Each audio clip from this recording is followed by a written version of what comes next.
हमारे यहाँ समाज में लड़कों से भी ज़्यादा चिंता लड़की के माता पिता और बेटी की शादी करने के लिए होती है।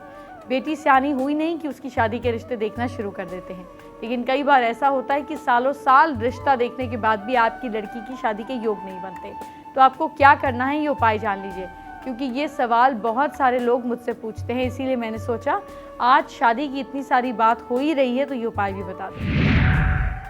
देखिए, लड़की के बेड पर पीले रंग की चादर बिछाएं, उसे लड़की को वहां सोने के लिए कहें। उसके साथ ही बेडरूम की दीवारों पर हल्का रंग रखें। ध्यान रहे कि लड़की का बेडरूम नॉर्थ वेस्ट कोने में होना चाहिए। जीवन में पीले रंग से सफलता का सूचक कहा जाता है, वृद्धि होती है, लक बढ़ता है।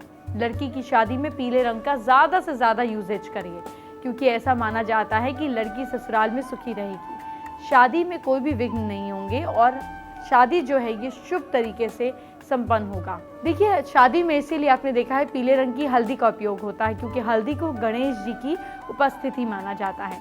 और जिस काम में गणेश जी खुद उपस्थित हो, फिर उस काम को पूरा करने के लिए विघ्न कैसे आ सकता है। हल्दी की गांठों में छिपी गणेश जी की मूर्ति को चित्र मिलता है।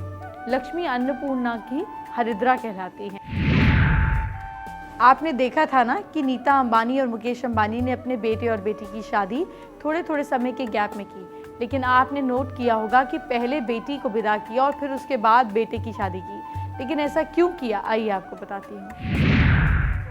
शास्त्रों के हिसाब से एक समय में दो शुभ काम नहीं हो सकते हैं, पर अगर करें तो ये उत्तम नहीं होता।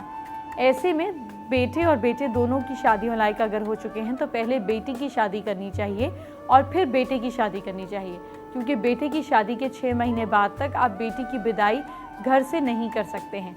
ये तो बेटी की शादी पहले करनी होगी या बेटे की शादी के 6 महीने बाद आप बेटी की शादी घर में करें। एक बात और आपको बता दूं कि जिन पंडाल में अगर 2 लड़कियों की शादी की जाती है तो एक साथ उनकी शादी के फेरे न करवाएं।